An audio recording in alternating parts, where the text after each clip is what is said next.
20 to 51% of inferior infarcts, depending which one you use. I'm going to use the higher number because we want to be more safe and go towards the patient safety.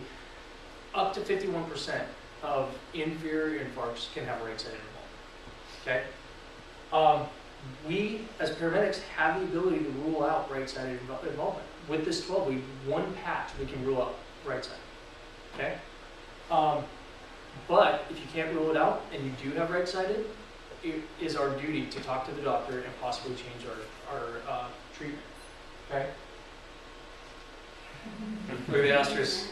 Okay, this is not our policy. This is not our protocol. This is not what we're supposed to do based on our policy. Okay? The way it's currently written and the way it reads is chest pain is chest pain. Everybody gets it, right? Everyone gets aspirin, Nitro, and morphine, right? That's the way it looks, right? Is that how we understand the reading of the chest pain? Well, unless it's RVR and unless they're hypotensive. Perfect. Yes. Yeah. Okay. If what's up? Good. So we're going to use 12-lead to help with that, right? Yeah. So currently we treat all chest pain patients the same. That's not appropriate. And I think we all know that. So we're going to talk about a little bit more why. So why should a right ventricular failure patient not be treated the same as a left failure patient? You reduce the preload with the nitro, and they lose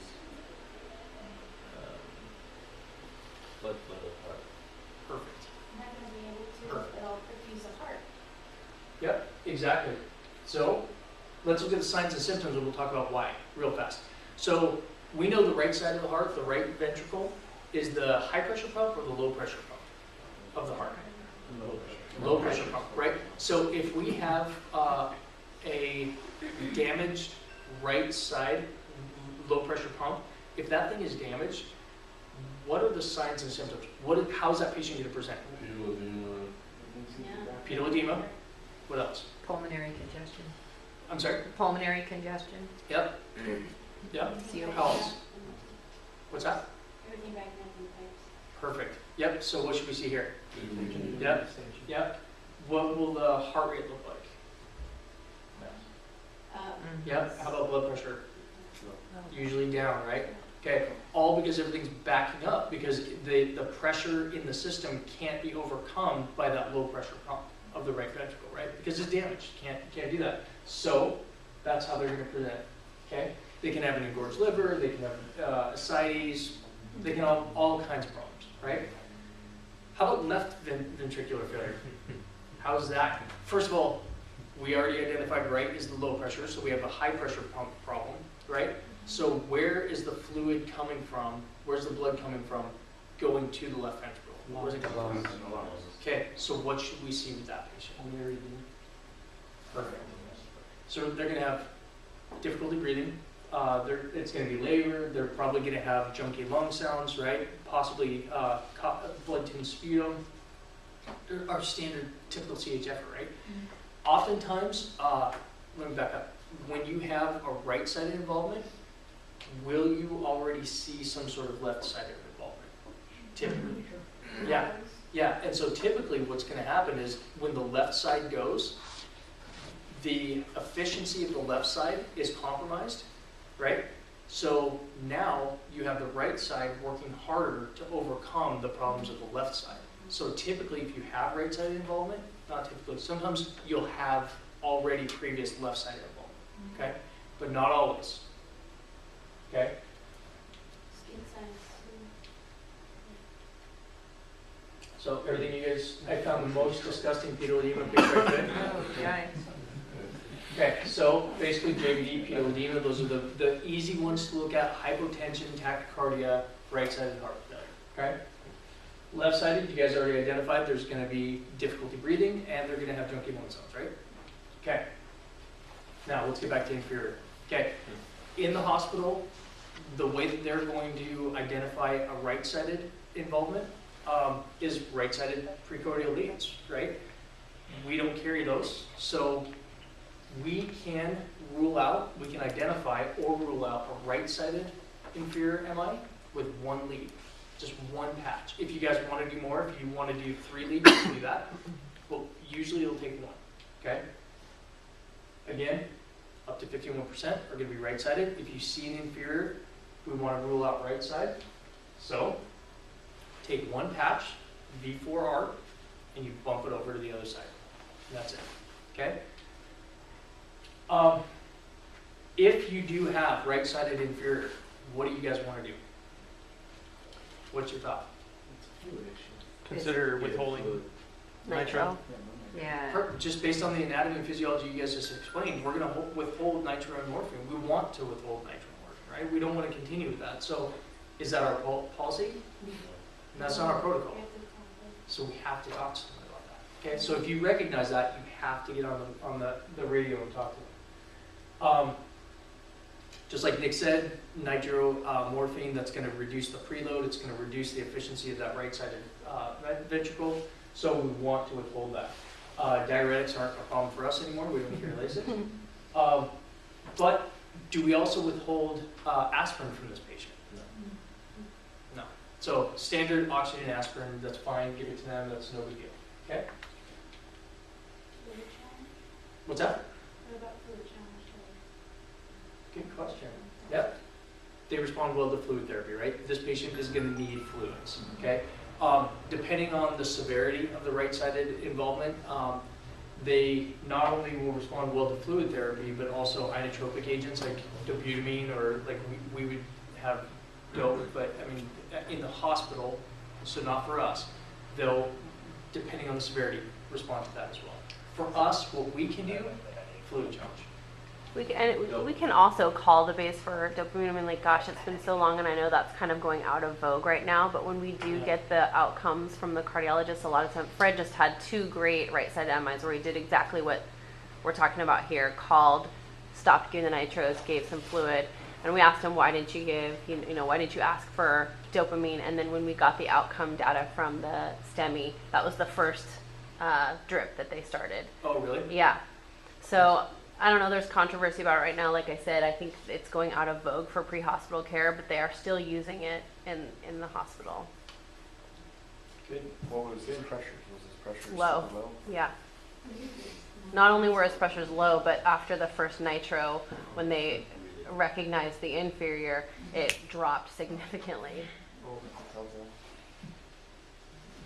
Has anyone here had a right-sided inferior? I've had lots.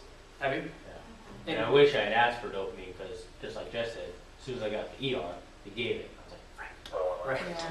I heard How- Jill get one and asked for dopamine and got it when she was coming from AG. Yeah, I heard her. get one.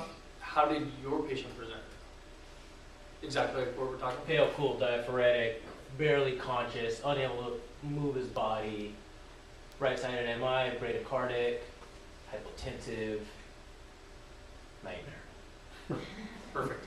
That was in Paso Oh, yeah? with the guy that owns the barbecue place. Randy. Randy. Yep. But didn't we just Pause. say that they Was were there more either like history? cardiac? Nope. No, They, like they cardiac. can be, late side would be bradycardic. Oh, okay. Yeah, yep. Those are late signs. So V4, how do we do it? Okay, so we do it this way. I need to put 5 and 6 up higher. But what do we do now? Move V4. Where do we put it? I mean, the right side. Right there. Mid-clavicular. Okay, so It's weird. when we do V4R, look at it now becomes our positive, right? So our heart is our negative. Is the electrical impulse moving towards or away from that positive lead? Look the direction that it's moving away, right? So when you move that patch from this side, where the electrical impulse is moving towards it, so V4 should be a positive, right? You move it over here, the electrical impulse is moving away, should be negative. Okay, that's how V4R should look, okay? If you see that STEMI in V4R, it's a right side. Real easy. One patch now becomes a right-sided MI. Just like that. Repeat that. Move one patch. If it's positive for STEMI on that one patch, it's a right side. Yeah. If you want to do more, if you want to do V5 and V6 for further confirmation, you can, but V4R works just as well on its own for our purposes. Okay? Here's an example, kind of difficult to see. Sorry about that. We see inferior infarct, 2-3 and AVF. We see a STEMI there, right? So you guys naturally decide we're going to move that one patch over. We're going to redo that 12 lead. You see STEMI in V4, right? Now it's V4R. What does that tell you? Easy. Right side. Yeah. Okay, here's the issue though. Because V4R is now going to have a negative deflection instead of a positive deflection, you have to somehow mark that. You have to let the cardiologist know that you now move that patch. Okay, you have to do that. So whenever we do V4R, we're going to make a note on the 12 lead. Just this is a right side or V4R, whatever you want to do, somehow make a note that that is now a negative deflection with the STEMI based on you moving that patch. Okay, you have to do that. Here's another example. We see 2-3 and AVF, inferior infarct. They move the patches over. They did 3 right-sided leads. We only need the one, but we see ST elevation in all 3, right? Definitely right-sided MI. Here's another one. 2-3 AVF, we go V4R. That's a huge indicator, right? So we know that's right-sided. Wow. Okay, this one's a little difficult to see. 2-3 and AVF, we have inferior. Do we have ST elevation in V4R? Do we have ST elevation?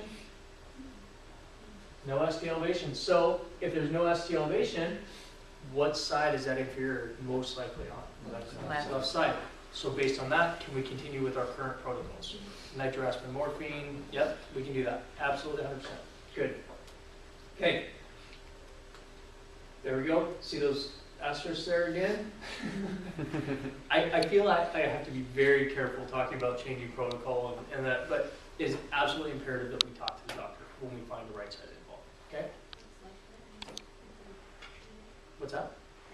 If we treat it like as a protocol, we're actually doing more harm. We are doing more harm. Absolutely. You're right. No, it's incumbent upon us to do this and to treat them appropriately. We just can't do it under standing orders. We should be calling and speaking to a physician about it. Exactly. Yeah. We're just, you know. And that's again why, going back to Mike's point, like we need to show the doctors that we actually do know what we're talking about, and this is how we learn what we're talking about. Communication failure can be fine. I think it's how you give your base report, you know, what you see along with the For a hard symptoms note, of we the have one. patient, and, you know, something about, would like to withhold nitro and start fluid challenge if you concur. You know. Yeah, exactly. So as That long as way you they paint that kind of picture. know that you know what's going on. Right, You know, it's. right. I totally agree with you, 100%. Okay, who wants to do this one? Nancy? CS elevation 2 for the AVF, so I would deem that an inferior. Okay.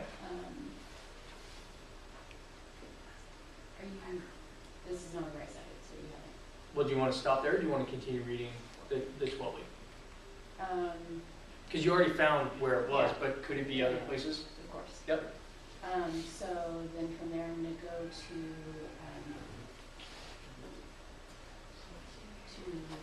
1 through 4. Okay. Don't see me there. Good. So then I'm going to go to 5, 6, and 1 and maybe L. Okay. And I see some in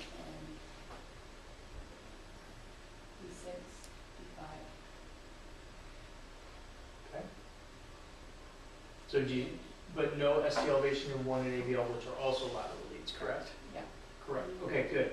So because we only have ST elevation in 2 leads in V5 and V6, does that tell us enough information that maybe it's there as well, or? Yes. That could be good. Perfect, good. So where do we identify the ST elevation? What portions of the heart? What do you say? Okay. Perfect. Just like that, 3 steps you guys are identifying. It's super easy. It's real easy. 3 steps, you guys figure it out. Yeah, this is the one that kind of gets you, right? Wow. So, 2, 3 in AVF, do we have ST elevation? Wow. Nope. Then we go to V1, 2, 3, and 4. First of all, do we see an R wave? Yeah. So, while this isn't going to change our treatment to identify an R wave, it's not going to change our treatment. It is interesting to note, though, we do have an R wave. So even if we do have major ST elevation, what part of the heart do we know is working? Septal wall is working, right? So that's at least good at this point, right? So there's some good in this tombstone. So what portion of the heart is being affected right now? The Anterior septal. septal. Then we move to Anterior. I'm sorry. Anterior also. Anterior. Yep. Yeah. We have septal involvement, and then where else? And it looks like lateral as well. So we call this what? Dead. Total occlusion. Anterior septal lateral. Right. This is bad. This is really, really bad. Yeah. Okay. 2, 3 in AVF. Do we have ST elevation? No. No. How about V1, 2, 3, and 4? Yes. 2, Yep. So 2, 3, and 4 definitely. So is that Yeah. enough to say that it is a anterior septal? Mhm. Yep. Good. How about V5 and V6? Yes. How about 1 in AVL? Yep. Same deal. This person is really in trouble. And then you can just see too, just with the inferior with 3 and AVF, the reciprocal changes. You guys got that? Awesome. Or you can just read right there where it says anteroseptal. So let's not do that. Let's figure it out for ourselves. Okay, so just so you know, this is typically where the anterolateral is going to be. So we know this is the anterior side. Can you see this little pointer or no? Not really. No. Okay. Well, you can see the Yeah. So we're looking down the lateral side, but it's going to be the front lateral side. The anterolateral is typically, this is where it's going to be.